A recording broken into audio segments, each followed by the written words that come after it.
والذين يتوفون منكم ويذرون أزواجا يتربصن بأنفسهن 4 أشهر وعشرا فإذا بلغن أجلهن فلا جناح عليكم فيما فعلن في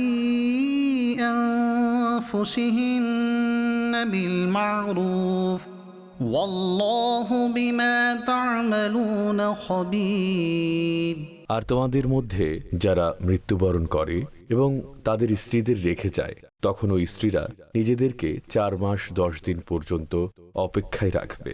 তারপর যখন তারা তাদের মেয়াদের শেষ পর্যায়ে পৌঁছে যাবে, তখন হে অভিভাবকগণ, তোমাদের উপর সে কাজের কোনো জবাবদিহিতা নেই যা নারীরা নিজেদের ব্যাপারে শরীয়ত অনুযায়ী সম্পাদন করে, আর আল্লাহ তোমাদের কর্ম সম্পর্কে সব জানেন। ولا جناح عليكم فيما عرضتم به من خطبة النساء أو أكننتم في أنفسكم علم الله أنكم ستذكرونهن ولكن لا تواعدوهن سرا إلا أن تقولوا قولا معروفا। আর তোমাদের জন্য এই বিষয়ে কোনো গুনাহ নেই যে তোমরা ইশারা ইঙ্গিতে নারীদেরকে বিয়ের প্রস্তাব দেবে বা নিজের অন্তরে গোপন রাখবে। আল্লাহ জানেন এখন তোমরা তাদের আলোচনা করবে, কিন্তু শরীয়তসম্মত কোনো কথা বলা ব্যতীত তাদের সাথে গোপন ওয়াদা করো না।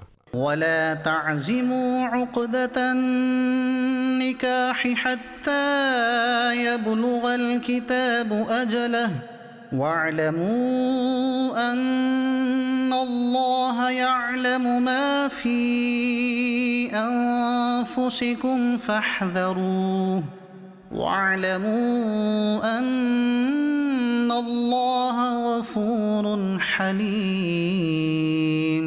আর বিয়ের বন্ধন পাকাপোক্ত করো না যতক্ষণ না ইদ্দতের লিখিত হুকুম তার শেষ মেয়াদ পর্যন্ত গিয়ে পৌঁছে। আর জেনে রাখো যে আল্লাহ তোমাদের অন্তরের কথা জানেন, সুতরাং তাকে ভয় করো এবং জেনে রাখো যে আল্লাহ অধিক ক্ষমাপরায়ণ ও সহনশীল। لا جناح عليكم إن طلقتم النساء ما لم تمسوهن أو تفرضوا لهن فريضة ومتعوهن على الموسع قدره وعلى المقتر قدره متاعا بالمعروف حقا على المحسنين। যদি তোমরা স্ত্রীদের তালাক দাও, তবে যতক্ষণ পর্যন্ত তোমরা তাদের স্পর্শ না করো বা কোনো মোহর নির্ধারণ না করো, ততক্ষণ পর্যন্ত তোমাদের উপর কোনো দাবি নেই। তাদেরকে একজোড়া পোশাক ব্যবহার করার জন্য দাও, ধনীর জন্য তার সামর্থ্য অনুযায়ী এবং দরিদ্রের জন্য তার সামর্থ্য অনুযায়ী দেওয়া আবশ্যক। শরীয়তের বিধান অনুযায়ী তাদের উপকার করো, এটি কল্যাণকারীদের দায়িত্ব। وإن طلقتموهن من قبل أن تمسوهن وقد فرضتم لهن فريضة فنصف ما فرضتم إلا أن يعفون أو يعفو الذي بيده عقدة النكاح وأن تعفوا أقرب للتقوى ولا تنسوا الفضل بينكم إن الله بما تعملون بصير।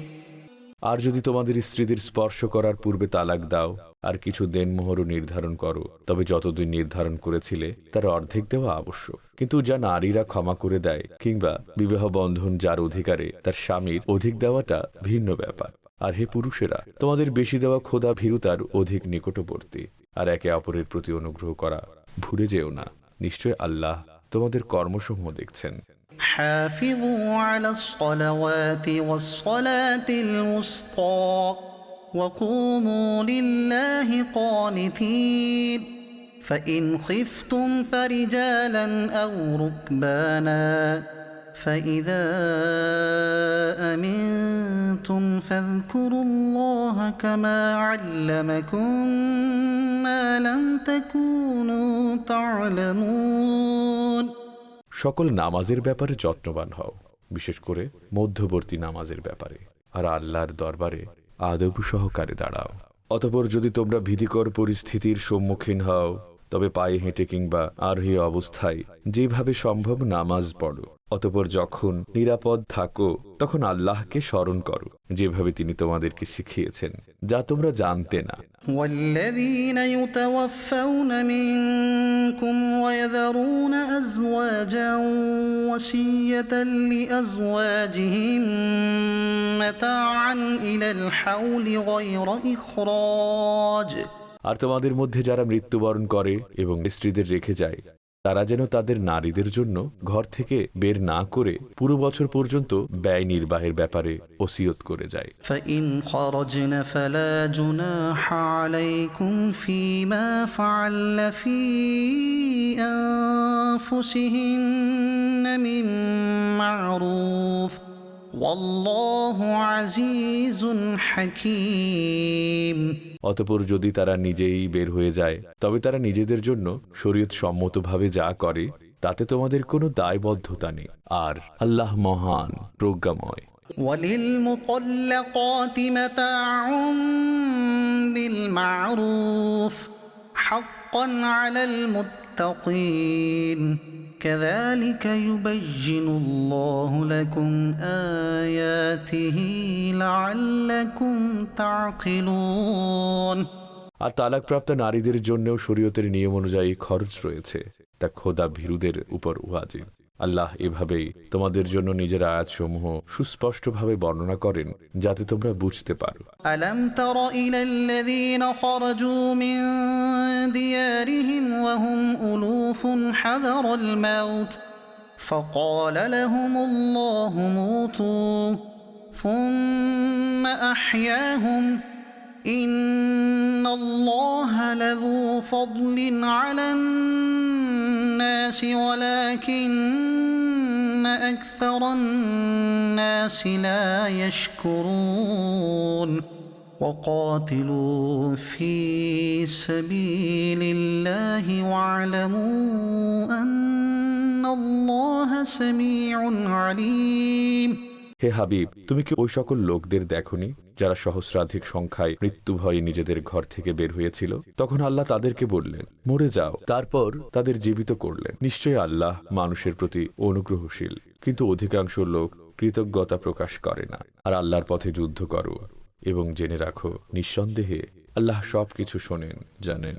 من ذا الذي يقرض الله قرضا حسنا فيضاعفه له أضعافا كثيرة والله يقبض ويبسط وإليه ترجعون এমন কে আছে যে আল্লাহকে উত্তম ঋণ দেবে, যার ফলে আল্লাহ তার জন্য এই ঋণকে বহুগুণ বৃদ্ধি করে দেবেন। আল্লাহ সংকীর্ণ করেন এবং প্রশস্ততা দান করেন, আর তোমাদেরকে তাঁর নিকট ফিরে যেতে হবে। ألم تر إلى الملأ من بني إسرائيل من بعد موسى إذ قالوا لنبي له ابعث لنا ملكا نقاتل في سبيل الله قال هل عسيتم إن كتب عليكم القتال ألا تقاتلوا হে হাবিব, তুমি কি মুসার পরে বনি ইসরায়েলের একটি দলকে দেখোনি, যখন তারা তাদের একজন নবীকে বলল, আমাদের জন্য একজন বাদশা নির্ধারণ করুন, যাতে আমরা আল্লাহর পথে লড়াই করব। ওই নবী বলল, এমন তো হবে না, যদি তোমাদের উপরে জিহাদ ফরজ করা হয় তখন তোমরা জিহাদ করবে না? قالوا وما لنا ألا نقاتل في سبيل الله وقد أخرجنا من ديارنا وأبنائنا فلما كتب عليهم القتال تولوا إلا قليلا منهم والله عليم بالظالمين তারা বলল, আমাদের কি হয়েছে যে আমরা আল্লাহর পথে লড়াই করব না, অথচ আমাদেরকে আমাদের দেশ এবং আমাদের সন্তান সন্ততি থেকে বিচ্ছিন্ন করে দেওয়া হয়েছে। অতঃপর যখন তাদের উপর জিহাদ ফরজ করা হলো, তখন তাদের মধ্যকার অল্প সংখ্যক লোক ব্যতীত অন্যরা মুখ ফিরিয়ে নিল। আর আল্লাহ জালেমদের ভালো করেই জানেন।